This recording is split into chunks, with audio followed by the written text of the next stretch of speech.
The night before my surgery, my mother leaned close to me in the hospital room. Her voice was calm, but her eyes carried a weight that made my chest tighten. She said, "If anything goes wrong, I'll make the decisions."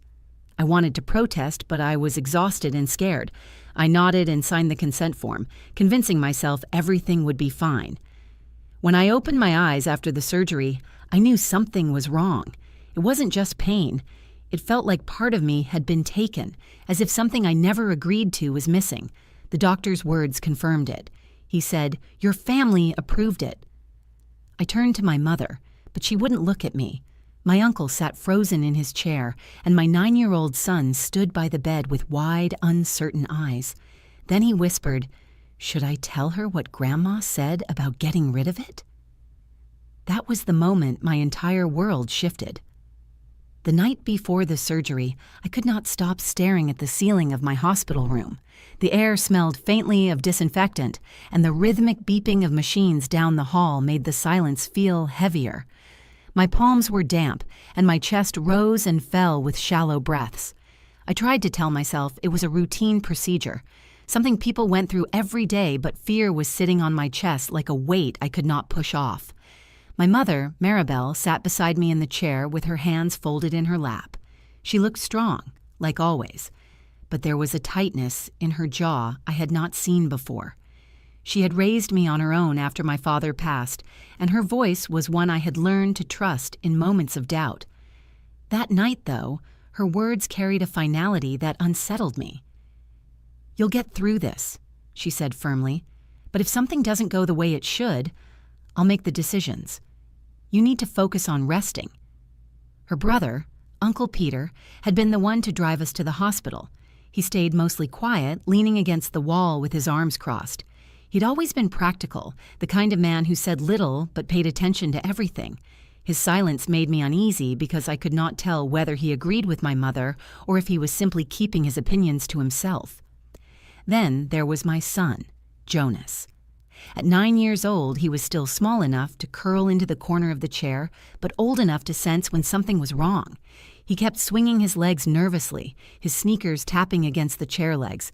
When he caught me looking, he whispered, "Mom, are you scared?" His wide brown eyes searched mine for reassurance I struggled to give. I forced a smile and reached for his hand. "A little, but I'll be fine. I promise." The truth was, I wasn't sure. Signing the consent form felt like surrendering control, but I told myself that my family would protect me if something happened. I trusted my mother, I trusted Uncle Peter, and I wanted to believe that no matter what, Jonas would be safe, and I would come back to him. That belief was the only thing that helped me close my eyes that night. The first thing I felt when I opened my eyes after surgery was not pain, but absence. It was as though a piece of me had been hollowed out, replaced by a weight I could not name. My body was heavy, my throat dry, and my vision blurred as the hospital lights burned overhead. For a moment, I wondered if I was dreaming, if I was still trapped in the anxious haze of the night before. Then the memory of my mother's words from the previous evening hit me. "If anything goes wrong, I'll make the decisions." I tried to push myself up, but the pressure in my abdomen held me down. Panic rushed through me, sharp and immediate, and I searched for something familiar in the room. My mother was there, sitting stiffly in the same chair where she had waited the night before. Her eyes flicked to mine, then quickly down to her hands. That was the first time I felt the chill of suspicion. Maribel never avoided my gaze. Uncle Peter stood in the corner, his arms crossed, eyes locked on the floor as though he was holding something back. He looked more like a man waiting for bad news than someone reassured by a successful surgery. Jonas was standing at the side of my bed, clutching the blanket so tightly his knuckles were white.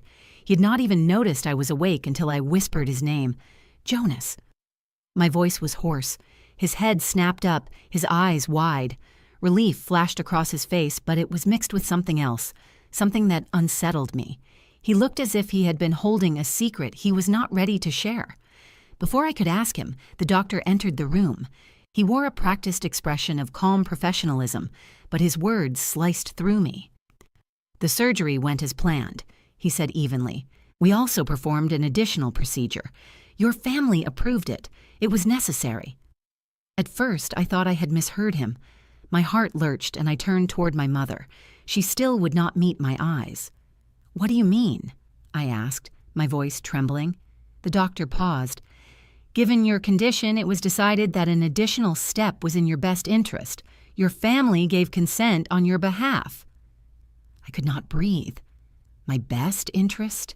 My words came out sharper than I intended, fueled by the fear building in my chest. What was done to me? What did you do? He glanced at my mother before answering. That glance told me more than any words could. My consent had been replaced by theirs.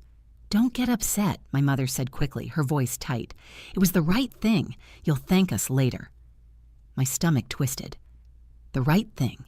You don't get to decide what's right for my body. I trusted you to protect me, not... I broke off, my throat closing around the words. Uncle Peter shifted uneasily, finally speaking for the first time. "Alara, it's complicated. There were risks. Your mom did what she thought was best." "Complicated?" My voice cracked.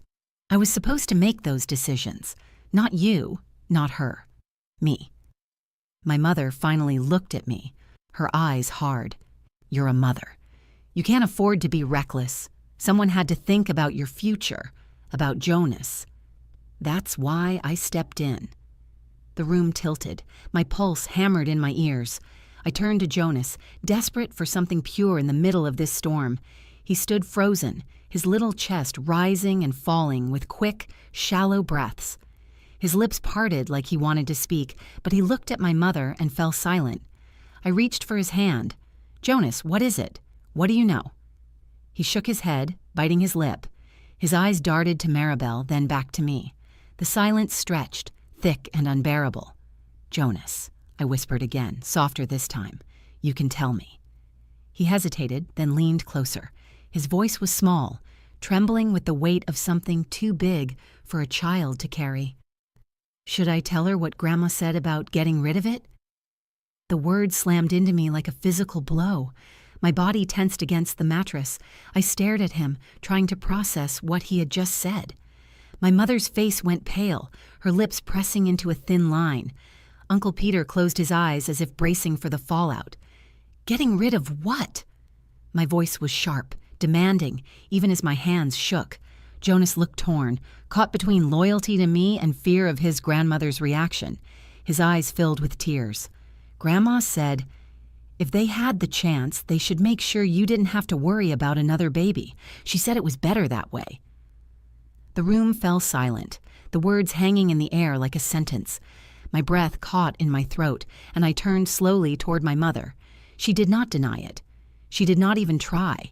She sat there, stone-faced, as if convinced that her choice had been justified. In that moment, every ounce of trust I had placed in her cracked apart. The fear I felt before surgery had been nothing compared to the rage and grief flooding through me now. Something had been taken from me, not by accident, not by medical necessity, but by the people who were supposed to love me the most. My hand tightened around Jonas's, my voice shaking as I whispered, "You had no right. None." The doctor shifted uncomfortably. My uncle stayed silent. My mother's gaze hardened again, but the damage was already done. The truth had been spoken, and there was no way back. The moment Jonas spoke those words, the air in the room grew heavy, pressing against my chest like a weight I could not lift. My son's voice was shaking, yet what he said rang louder than anything I had heard in my life. He had revealed the secret my mother had been guarding, and I could see from her clenched jaw that it was true. Something irreversible had been done to me, and the decision had not been mine. I pulled my hand away from hers, my skin crawling at her touch. My voice cracked, but carried all the force of my anger. "What did you let them do to me?" Maribel leaned forward, her tone sharp, her face as unreadable as stone. "Stop working yourself up. You need to recover. This conversation is not helping." I pushed myself upright despite the sharp pain tearing through my stomach. The physical ache was nothing compared to the fire inside me. "No," I said, my voice steadying. "You will tell me exactly what you signed for, right now." The doctor opened his mouth to speak, but Maribel cut him off. "You don't need to know the details yet. It's better this way." "Better for who?" I shot back. Better for you? Better for your peace of mind? Because it isn't better for me. Jonas flinched at the sharpness in my tone, and I softened when I looked at him. I held his hand again and spoke quietly. Jonas, you were brave to say that. You can always tell me the truth. I need you to know that. He nodded slowly, though his eyes still darted toward Maribel, searching for her approval, afraid of disappointing her. My heart ached for him. My son should never have been burdened with a secret like this, never forced to choose between loyalty to me and obedience to her. I turned to the doctor, fury rising with each breath. Tell me what was done. Don't speak to her. Don't look at her. I am your patient. I deserve to know. He hesitated, shifting uncomfortably, then finally said, a sterilization procedure was performed alongside the main surgery. Your family consented, believing it was in your best medical interest. The words rang like a death knell in my ears. Sterilization. The finality of it crashed over me in waves. My body felt like it was sinking into the mattress, yet my mind burned with defiance. My choices, my future, had been stripped away under the pretense of care. I stared at my mother, betrayal sharp enough to cut through me. You had no right. That was mine to decide, not yours. Her voice rose in defense. You would have made a mistake, Alara. You are raising Jonas alone. You don't need another child to drag you down. I saved you from years of regret. Regret? I choked on the word. Do you hear yourself? You stole the possibility of choice from me. You didn't save me. You destroyed something I can never get back. Uncle Peter finally stepped forward, his voice low and measured. Maribel, maybe we went too far. She deserved to decide. My mother whipped her head toward him. She would have been reckless. She always puts her heart before her head. I wasn't going to let her ruin her life with another mistake. Her words cut deeper than any scalpel. To her, my love for my son, my will to carry him, had been a mistake. My voice trembled, but I met her eyes. Jonas is not a mistake. He is the only thing I have done absolutely right. Jonas's hand squeezed mine and tears welled in his eyes. Mom, I don't want you to be sad. I told you because I thought you should know. I kissed his forehead, brushing his hair back. You did the right thing, sweetheart. You always tell me the truth no matter how hard it is. That's how we stay strong. Inside me, something shifted. The helplessness that had threatened to drown me began to turn into something sharper, steadier. I realized that if I stayed silent, if I accepted what had been done, I would be complicit in my own erasure. I could not change what had happened to my body, but I could reclaim my voice. I looked at the doctor and said, I want everything documented. I want every paper I signed, every paper she signed, every record of what was done to me. I want copies. He nodded reluctantly. That can be arranged. Good, I said, because this isn't over. My mother scoffed, shaking her head. And what will you do? Sue me? Hate me? You'll see, Alara. One day you'll understand this was for the best. I fixed my gaze on her, my voice low and certain. No, Mother. I will never see this as best. You took my choice. You took my trust, but you will never take my voice again. The words settled heavily between us, final and unyielding. For the first time, I saw a flicker of doubt in her expression.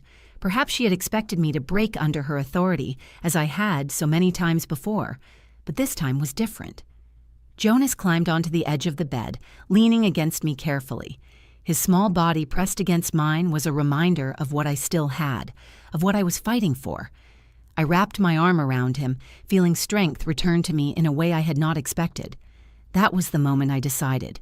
If I could not undo what had been taken, I would make sure no one ever silenced me again. I would stand for Jonas, for myself, and for the choices that were stolen. My mother's betrayal had broken something, but it had also awakened something stronger. The silence that followed my words was almost unbearable. My mother sat rigid in the chair, her lips pressed into a thin line, her eyes darting from me to Jonas as though she wanted to regain control of the moment, but could not find the ground to stand on. The truth had already been dragged into the light, and there was no way to force it back into shadows. I could feel my pulse racing. Every beat seemed to echo in my ears. The anger that had been simmering inside me was no longer something I could hold back. It surged forward, fueled by betrayal and grief, but sharpened by the determination not to let my mother's decision define the rest of my life. "Tell him," I said, my voice low but firm. "Tell Jonas what you did to me. Tell him why his mother will never have the choice to give him a brother or a sister." Jonas's head snapped toward her. His eyes were wide and pleading, desperate for her to say something that would make everything untrue. He wanted her to tell us both that the doctor had been mistaken, that what he had overheard was nothing more than a misunderstanding. Maribel inhaled deeply, her hands gripping the armrests of the chair. For the first time, she looked uncertain. "I did what I had to do," she said finally. "I protected you. I protected Jonas. You may not see it now, but one day you will." "No," I said sharply. "You didn't protect me. You decided for me. You stole from me. You thought you knew better, but what you really did was strip me of the one thing no one has the right to take, my choice. My body was not yours to bargain with." Uncle Peter shifted uncomfortably and muttered, "She's right, Maribel." "This went too far. You should have told her. You should have trusted her." She turned on him, her eyes blazing. "And let her destroy herself with another child she couldn't raise alone? You think that would have been better? You think I was going to stand by and watch her life collapse again?" Her words sliced through me, but I forced myself to stand firm. "My son is not a collapse. He is not a burden. He is the reason I fight, the reason I keep moving.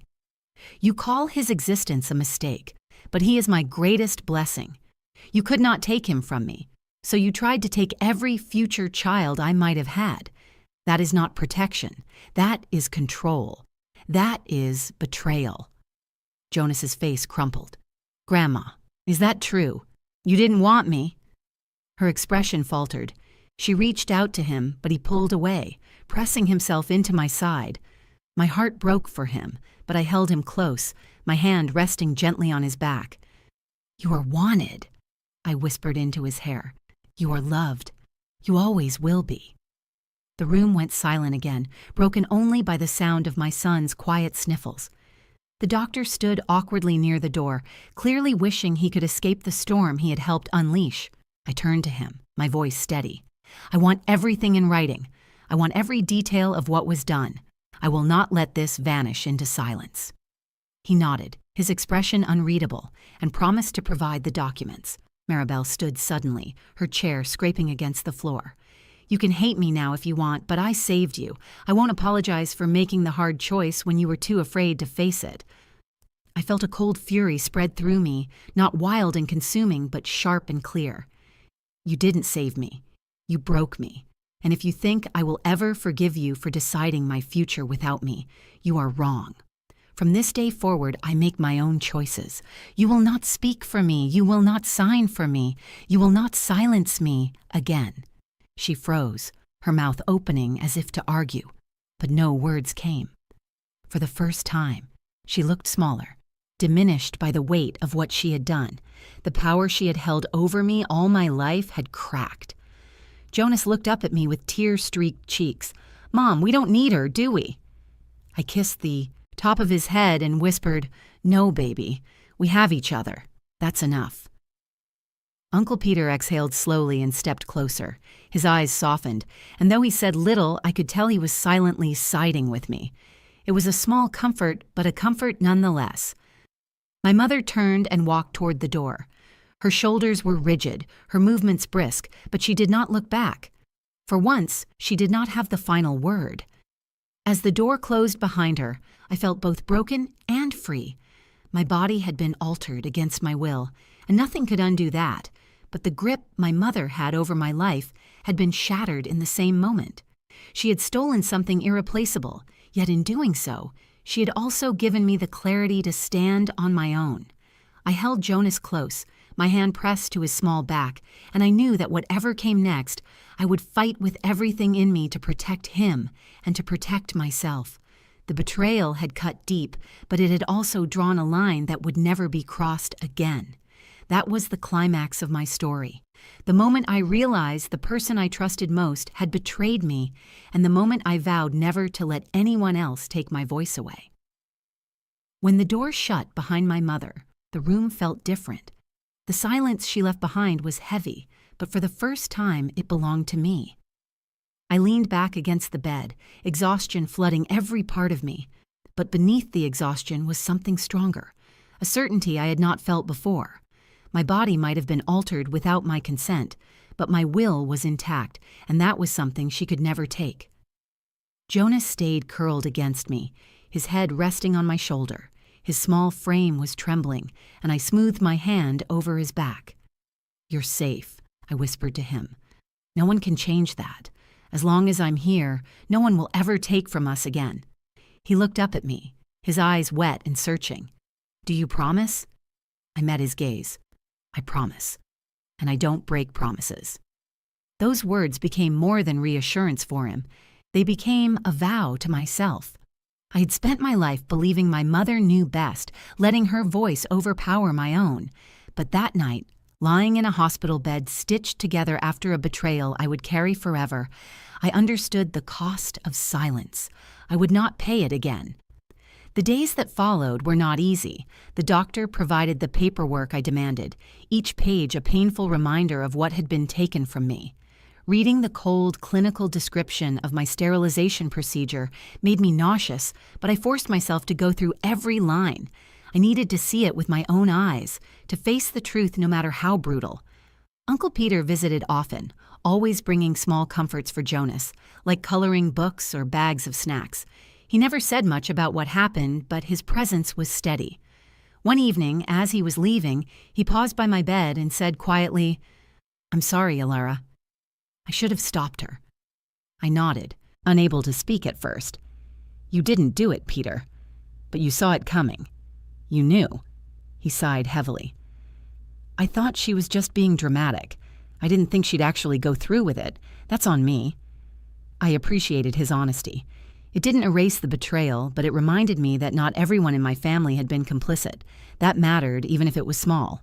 Jonas, though, carried the weight differently. At night, he began to ask questions I struggled to answer. "Mom, why would Grandma say I was a mistake?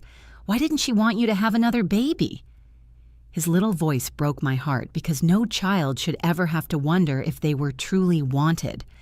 I held him tightly every time and said the same words until they were etched into both our hearts. "You are not a mistake. You are my miracle. If I could choose 1,000 times, I would choose you every single time." His trust in me began to rebuild, but I knew my mother's words had left scars on him, too. That was another reason I decided to cut ties with her. It wasn't just for me anymore. It was for him. He needed to grow up knowing that love is something you give freely, not something that comes with conditions or control. The weeks of recovery gave me time to think. I thought about every moment in my life when I had deferred to my mother, every time I had swallowed my own instincts because she insisted she knew better. It was a pattern woven into me since childhood, and I had accepted it for years because I thought it came from love. Now I saw it clearly. It wasn't love, it was dominance, disguised as protection. I realized that what happened in the operating room was the final extension of that control. She had found a way to speak for me even when I could not speak for myself, but in doing so, she had lost me. She would never have that power again. One afternoon, as the sun streamed through the hospital window, I sat with Jonas and told him the truth in simple words. Sometimes people think they know what's best for us, but that doesn't mean they're right. What matters is that we learn to listen to ourselves. We can't always control what others do, but we can decide how we live after. That's what I'm going to do. That's what I want you to learn, too. He nodded, thoughtful in the way only a child can be. So, we just don't let people make choices for us? Exactly, I said. We stand up for ourselves, even when it's hard, especially when it's hard. When I was discharged and returned home, the world felt different. My body carried new scars, both visible and invisible, but my mind carried something stronger than fear. My mother called several times, leaving messages filled with justification and anger, but I didn't answer. I blocked her number eventually, not out of spite, but out of necessity. Jonas and I deserved peace, and she had made it clear she could not give it.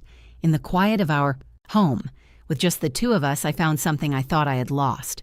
Strength.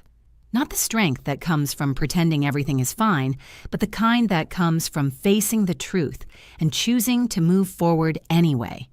Looking back, I know I will carry grief for what was taken from me. I will carry anger for the way it happened, but I will also carry pride for the moment I decided to take back my voice. My mother believed she ended my future, but what she really did was ignite a future I will shape with my own hands. As I tucked Jonas into bed one night, he whispered, "I'm glad you're my mom." Tears filled my eyes, but my voice was steady. "I'm glad you're my son. You're the reason I'll never let anyone silence me again." That is the lesson I carry now. Trust is precious, and once broken, it cannot be blindly given again. Choice is sacred, and once stolen, it cannot be restored, but it can be defended. And love, the real kind, the kind that builds instead of controls, must be chosen every day, freely, without force. My story is not only about betrayal, it is about reclaiming myself after everything was taken.